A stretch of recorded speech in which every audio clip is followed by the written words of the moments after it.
Vamos considerar agora que a agência de viagens nos solicita um ranking de todos os países de acordo com a quantidade de atrações turísticas que oferecem.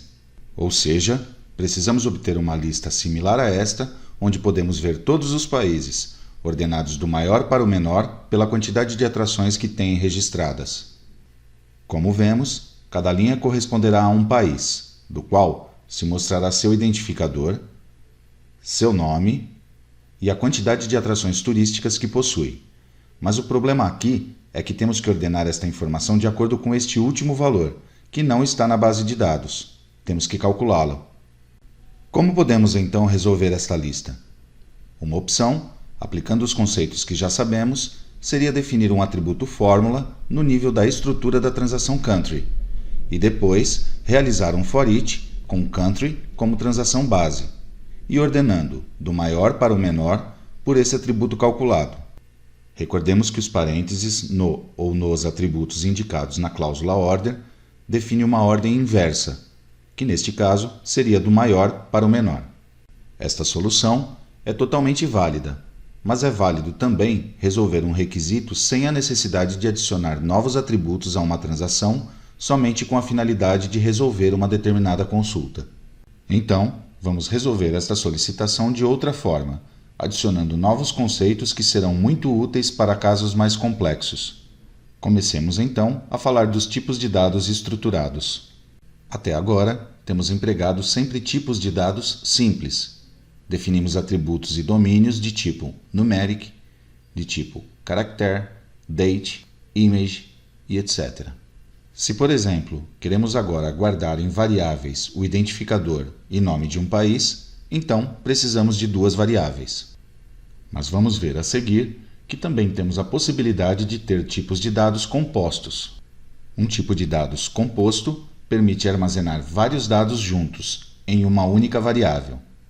Para colocar de uma forma simples, é como juntar várias variáveis simples e agrupá-las sob um nome. Um tipo de dados estruturado é criado através de um objeto genexus deste tipo.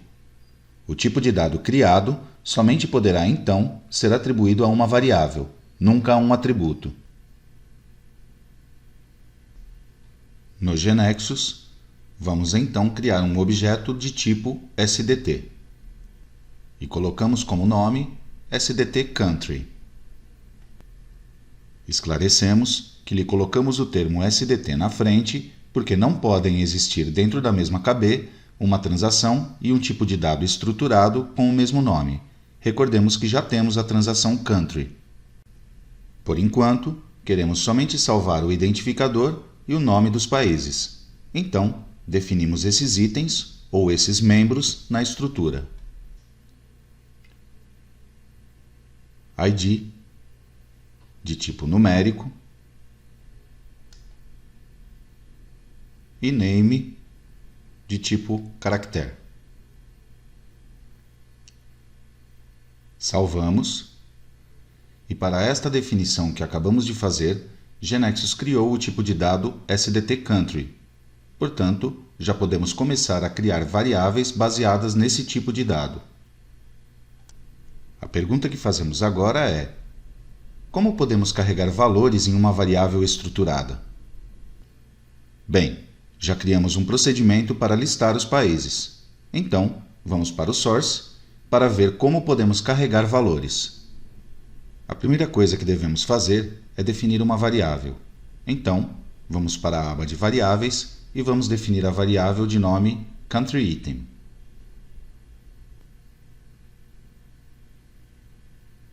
Baseada no tipo de dado SDT Country. Voltemos ao source e, como primeiro exemplo, vamos carregar os dados da França e faremos isso de forma manual. Observemos que ao digitar a variável countryItem e pressionar a tecla do ponto, já podemos ver os itens que compõem o tipo de dado. Vamos carregar então o ID 1, que corresponde à França, e o nome França. Dessa forma, carregamos a variável de forma manual. Outra opção seria através de um for each, posicionando-nos no registro correspondente à França e carregamos então a variável country item, com o valor de country ID para o item ID e com o valor de country name para o item name. Vamos ao layout.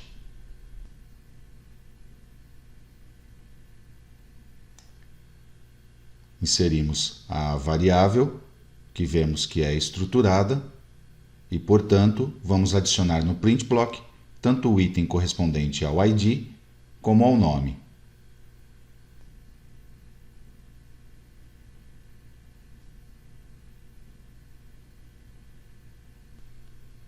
E executamos.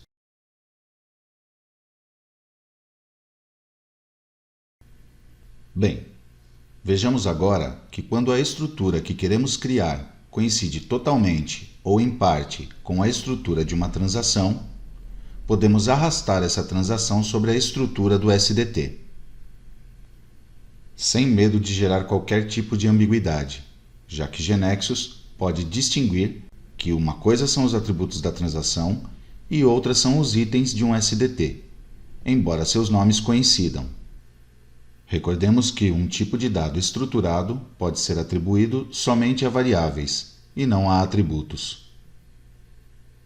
Observemos também que a estrutura de um SDT pode tornar-se muito complexa.